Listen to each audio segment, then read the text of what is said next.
Ma'am, good morning sa inyo. Good morning po. Ano pong problem? Ako, medyo malupit yung sa akin, sir. Medyo malupit ba yan? Ano ba yung malupit na? L1 hanggang Number L5. 1 tukad daw po. Oh, nauubos. Oo. L1 hanggang L5. Pinakyaw mo. Oo.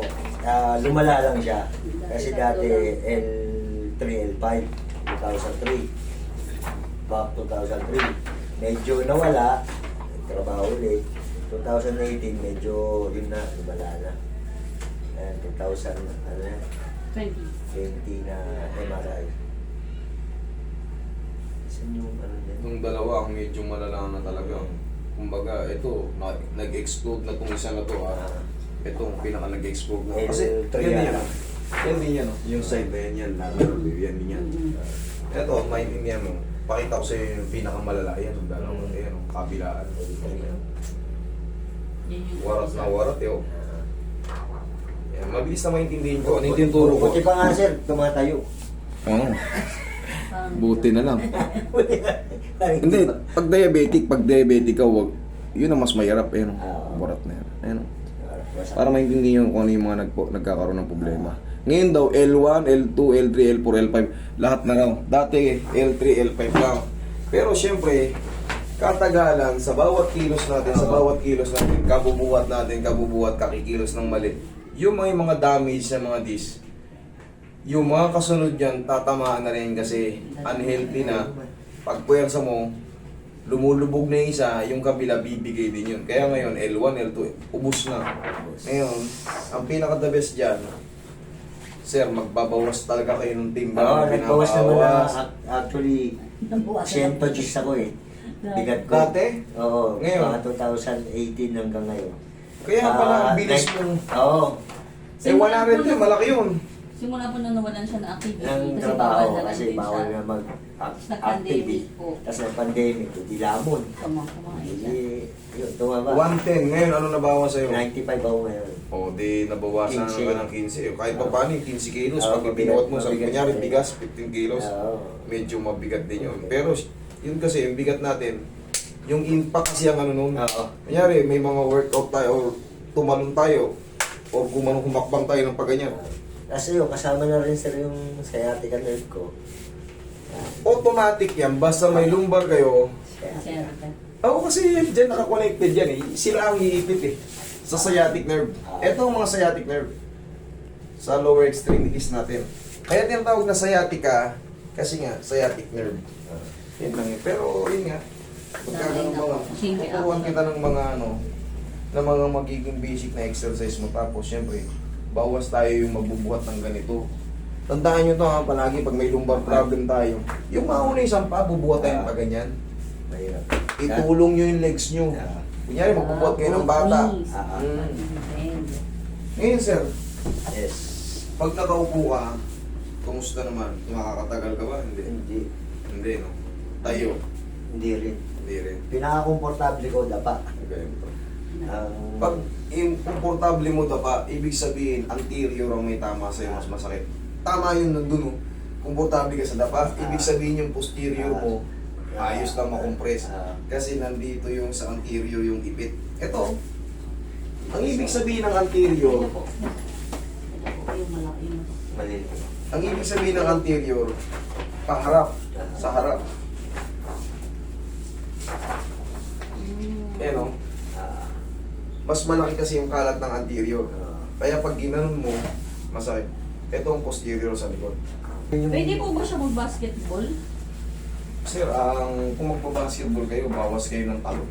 Hindi na tumatalon. Ano na lang, shooting. Kaya shooting lang, pwede yun. Pero pag bago mag-basketball, Stretch. yan. Stretch. Stretching muna. Pero kasi, malaking impact, mas malakas na impact, mas mabilis masira yung madis nyo. Mas mabilis na masira. So, ilang taon na kayo ngayon, sir? 49. Bata pa, batang-bata pa, makaka-recover pa. Pero yun nga, pag under kayo ng treatment, huwag muna kayo mag-heavy ano. Tulad yan, basketball, wala, hindi makakatulong yan. May laro po siya. May liga siya. Oh, hindi ka na pwede. Pwede siya, ano lang, Waterball. jogging, shooting, gano'n lang. Pero yung katulad noon, May liga. Oo, katulad nung na ginagawa mo. Wala. Sir, kayo rin magsasuffer niyan, promise. Katulad yan, nakita nyo na yung MRI nyo, nakita nyo na yung result. Sapul-sapul na yung mga disc nyo.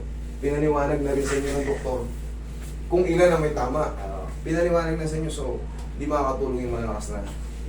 Masakit siya pag nakakita. Oo. Strenuous activity. Oo. Relax na. Ayun, perfect sabog. Okay, tagilid ka. Ngayon ka. Pwede mo mag-video. Oh! Kanina po. Wala problema dito sa video nyo. Ayan, in-announce ko, wala problema. Video, picture, no problem.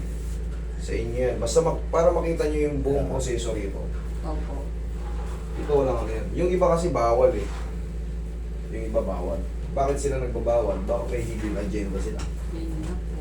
Dito, wala. Konti. Pero hindi ganun daan. Tumunog? Kabilang. Oo. Ito walang bawal. Mag-video kayo, i-record nyo yung mga pinag-uusapan natin.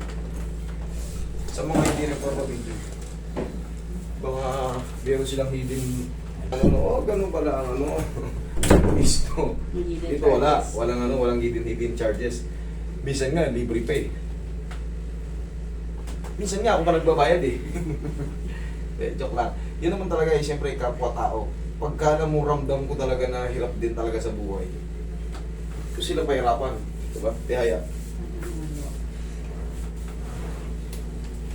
Hindi naman tayo yayaman sa ano, sa isang pagpupumilit na sisingilin na gantong halaga lang. Eh baka wala talaga silang pera eh. Diba? Kasi kailangan lang nila makaayos yung katawan na para mapagtrabaho ulit. YouTube na yan. December po. Yan, na-receive ko yan December. Pa-birthday sa akin yan.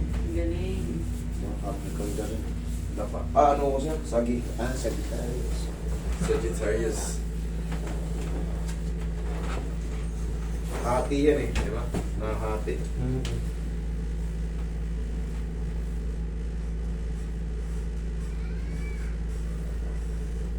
November hanggang December 22 ata yan.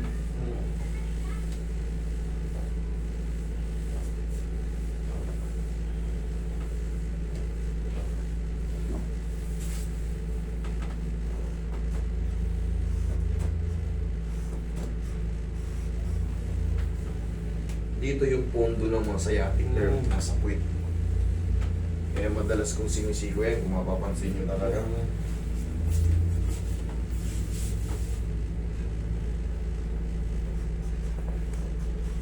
Ito, goods naman yan, makakapaglaro naman si Sir. Pero pagtapos mong maglaro, nakapahinga ka na. Diyan na lumalabas. Bukas ng umaga, pag tayo mo, dalhin mo ko rin 3 AM. Sakit ng katawan ko. Siya din naman magdadrive. Okay. Tsaka sa driving, pag sira ang balakang mo, Oo, siya. baka magulat ka, gusto mo 15 minutes, mag-stop over kayo. Kasi nai-stack up yan, kailangan talaga yan, healthy yung mga disc natin. Yan. Boy, patamaan mo yung dito, dito ko sa ilalim. Yung mukulang konti, nagbuhos na ako. Hindi na ako talaga umatayo. So para maintindihan nyo, may nakalagay dyan, what is desiccation? What is this protrusion? What is this herniation? So, pagka mayroon na kayong knowledge doon, maa-avoid nyo yung mga paglala. Okay? Meron naman sa mga hindi marunong, siyempre, hindi naman tayo lahat mataas ang pinag-aralan. Yung iba, hindi talaga makaintindi ng English. May ano yun, may translation. I-translate nyo sa Tagalog.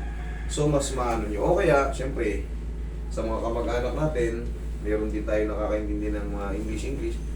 Babasa nyo na sila kanila. Pa-translate nyo lang sa kanila. Kasi may mga lumalapit sa atin na kung sa galing probinsya, talagang out of ano rin sila. Kaya para gusto ko maintindihan nyo lahat. Para kung ano yung lumabas ng mga impression, alam nyo kung ano yung nangyari.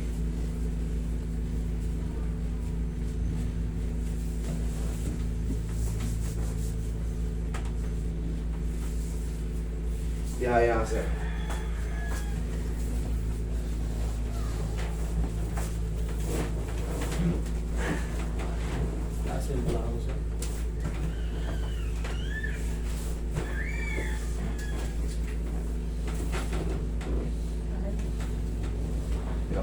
Inhale. Exhale. Thank you. Diyan ka lang muna. Diyan ka tayo. Diyan ka lang saglit. Ang samantagal. Samantagal.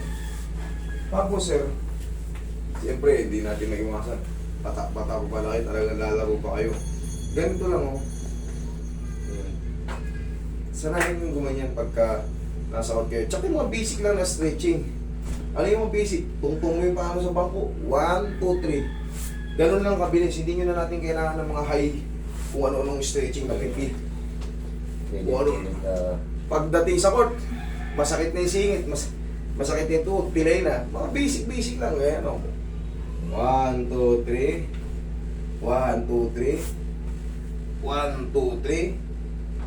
Mga basic lang, wala na yung mga kung ano nung ginagawa rin sa court, nakikita ko tapos yung pala, hindi rin makakalaro. Bangko.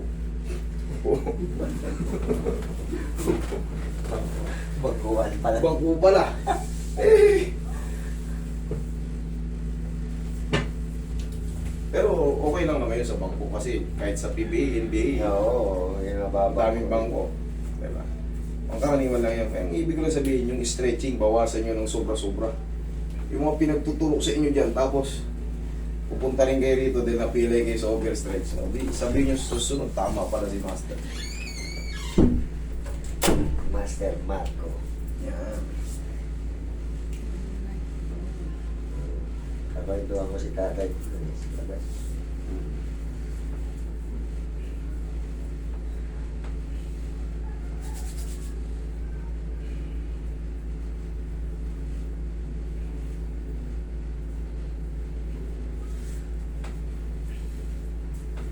Wala rin sa ulo nyo. Oo, kadalasan.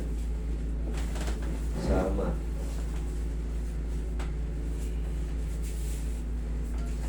Sir, ano na yan sa'yo, sir? Kumbaga, pakaingatan nyo yung mga mabubuhat talagang mabigat. May pagkakataong malaking tendency na mamanhid yung buong balakang mo. Bakit? Kasi anytime yan, may magre-react dyan kasi lahat may tama eh. L1, L2, L3, L4, L5. Lahat yan. So, talaga, ingat-ingat lang sa pagbubuhat sa matataas na mga lundag. Malaking ano yan, malaking impact. Mas malakas na impact, mas mabilis masira. Gaya nga ng sinabi mo noon, 2 lang ito noon eh. Ngayon, 5 na. Nag-recruit sila ng 3. So, sa susunod niyan, baka kasama na yung S1 mo. Yung pinakababa. Mahirap yun, no, sir? Manhid yung mga ano mo. Mamamanhid ka. Sige nga, tayo ko, sir. Oo, ganito. 1, 2. Yan lang. 1, 2, 1, 2 lang. Tapos, bago ka maglaro, ganunin mo ng pau yung ano mo, pati tuhod mo. Pati mga legs mo. Okay? Yes. Thank you. Yan lang. Thank you very much. Thank you so much. Tapos, kailan po siya pwede? Punta. Pag wala, enjoy life lang. Okay?